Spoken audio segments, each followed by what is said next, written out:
Welcome back to my channel. আসসালামু আলাইকুম। কেমন আছেন বন্ধুরা? আশা করি ভালো আছেন। আলহামদুলিল্লাহ আমিও ভালো আছি। আজ আবারও চলে এসেছি সামা কিচেনে নতুন একটা রেসিপি নিয়ে। বন্ধুরা, এখন কম বেশি সবারই বাড়িতে কাঁঠাল খাওয়া হচ্ছে। তো কাঁঠালের এই বীজগুলো সবারই বাড়িতে কিন্তু এখন আছে। তো আমি আজকে কাঁঠালের বীজের ভর্তা কীভাবে বানাতে হয় সেটাই আপনাদের সঙ্গে শেয়ার করব। তার জন্য আমি এখানে কিছু কাঁঠাল নিয়ে বীজ নিয়ে নিয়েছি। এগুলো কী করে খোসা ছাড়াতে হয় খোসাগুলো ছাড়িয়ে দেখাবো। আমি এখানে ছুরি দিয়েই ছাড়িয়ে নিচ্ছি।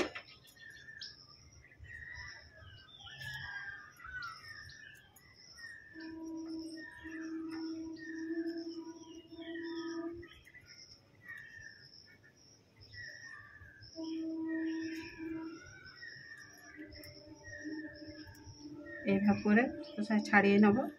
ছাড়িয়ে নিয়ে এবারে এর যে উপরে যে এই লাল আবরণটা আছে এটাও কিভাবে পরিষ্কার করতে হয় যদি আপনারা বলেন আমি পরের ভিডিওয়ে শেয়ার করব।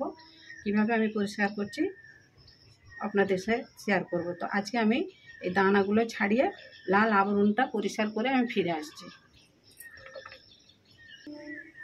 দেখুন বন্ধুরা, 8 ঘন্টার মতো আমি সময় লেগেছে এই সাদা পরিষ্কার করে দানাগুলোকে পরিষ্কার করতে। লাল আবরণগুলোকে পরিষ্কার করে নিয়েছি সব। দেখুন কত সুন্দর হয়ে গেছে একেবারে। এবারে আমি এগুলোকে সেদ্ধ করে নেব। দেখুন এখানে জল বসিয়ে দিয়েছি। এবারে এই জলের মধ্যে অল্প করে লবণ দিয়ে দেব।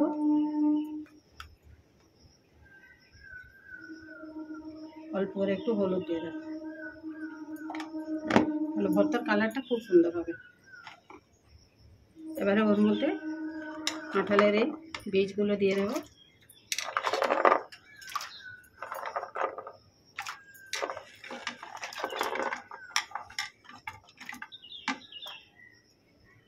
দিয়ে এটাকে ঢেকে সেদ্ধ করে নেব।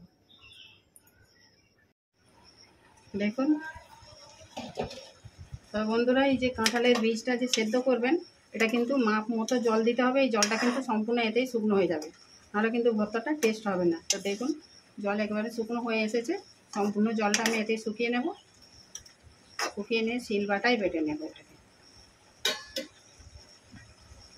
আবার একটু ঢেকে দেব। দেখুন বন্ধুরা, জলটা একেবারে শুকনো হয়ে গেছে। আর দেখুন কাঁঠাল দানা একটা ভেঙে দেখাচ্ছি। কাঁঠাল দানাগুলো ভালোই সেদ্ধ হয়ে গেছে। এবারে এটাকে ঠান্ডা করে আমি শিলবাটায় বেটে ফিরে আসছি। দেখুন বন্ধুরা, শিলবাটায় বেটে নিয়ে চলে এসেছি।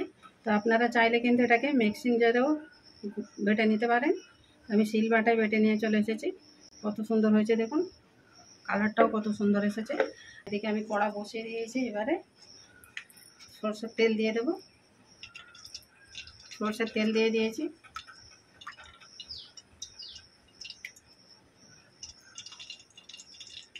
পাঁচটা শুকনো লঙ্কা নিয়েছি, ভেজে নেব আগে।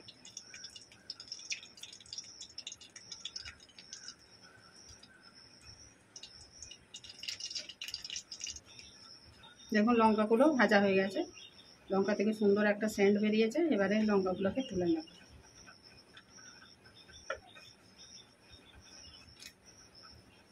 পেঁয়াজ নিয়েছি আমি। পেঁয়াজ কিন্তু ভাজবো না, আমি কাঁচা পেঁয়াজেরই ভর্তাটা করব, তাহলে খেতে ভালো লাগবে। রসুন নিয়েছি 10-12টা কোয়া, এটা একটু ভেজে নেব। দেখুন রসুনগুলো ভাজা হয়ে গেছে, সুন্দর একটা কালার চলে এসেছে। এবারে আমি গ্যাসটা অফ করে দেব, দিয়ে রসুনগুলো তুলে নেব।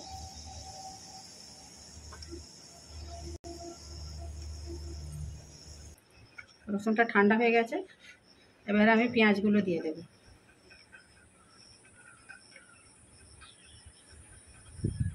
কাঁঠালের বীজগুলো কিন্তু আমি সেদ্ধ করার সময় লবণ দিয়ে সেদ্ধ করেছি। এখন আমি অল্প করে একটু লবণ দেব। লঙ্কাতে একটু লবণ দিয়ে দেবো, দিয়ে ভালো করে এটাকে মেখে নেব।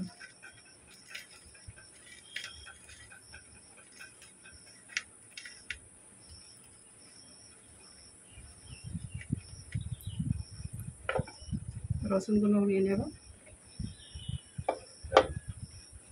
ভালো করে এগুলোকে একটু মেখে নেব।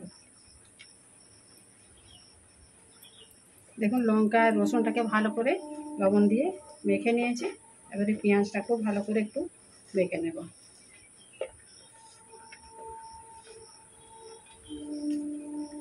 তো বন্ধুরা, এই বর্ষার সময় কিন্তু বৃষ্টির সময় এরকম কাঁঠালের বীজের ভর্তা হলে কিন্তু গরম ভাতে জাস্ট জমে যাবে কিন্তু। এবারে এটাকে ভালো করে হাত দিয়ে মাখিয়ে নেব। কতটা ভুসভুসা হয়েছে দেখুন। শিলবাটায় বাটলে কিন্তু ভর্তার একটা টেস্ট আলাদা আসে।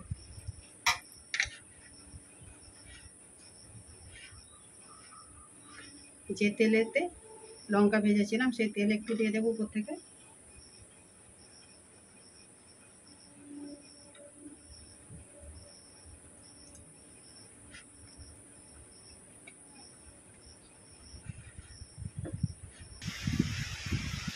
উপর থেকে যে তেলেতে আমি লঙ্কা রসুন ভেজেছি সেই তেল একটু দিয়ে দেবো।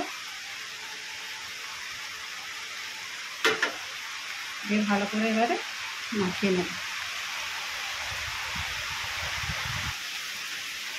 দেখুন বন্ধুরা, ভর্তাটা একেবারে কমপ্লিট হয়ে গেছে। এবার এখানে আমি লঙ্কা একটু দিয়ে রেখেছি, একটু উপর থেকে সরিয়ে দেবো।